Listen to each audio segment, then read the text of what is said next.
तर मराठ्यांच्या कोणत्या मागण्या मान्य झाल्या आहेत आणि कोणत्या प्रलंबित आहेत पाहूयात ग्राफिक्सच्या माध्यमातून। हैदराबाद गॅझेट अंमलबजावणीसाठी शासन निर्णय, आंदोलनातील मृतांच्या वारसांना आर्थिक मदत, आंदोलनातील मृतांच्या वारसांना शासकीय नोकरी, मराठा आंदोलकांवरील केसेस मागे, प्रलंबित जात पडताळणीला मान्यता। या मागण्या मनोज जरांगेंच्या मान्य करण्यात आलेल्या आहेत।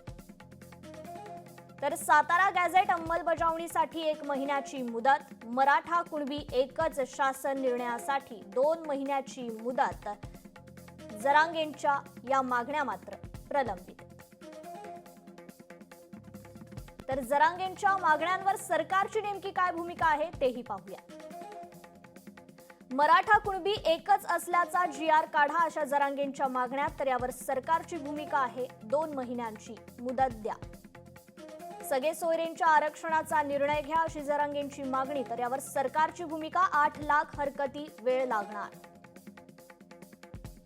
जरांगेंची मागणी आहे हैदराबाद गॅझेटची अंमलबजावणी करा, तर यावर सरकारची भूमिका आहे अंमलबजावणीसाठी शासनाची मान्यता। जरांगेंच्या मागण्या सातारा गॅझेटची ही अंमलबजावणी करा, तर सरकारची भूमिका 1 महिन्याच्या अभ्यासानंतर GR काढणार। 58 लाख कुणबी नोंदीचा रेकॉर्ड लावा अशी जरांगेंची मागणी, त्यावर सरकारची भूमिका आहे ग्रामपंचायतींवर रेकॉर्ड्स लावले जाणार।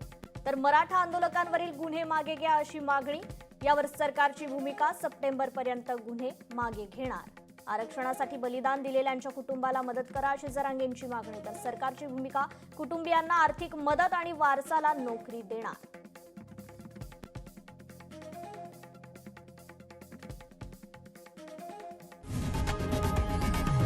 लोकशाही मराठी ऐका, पहा, जागरूक रहा।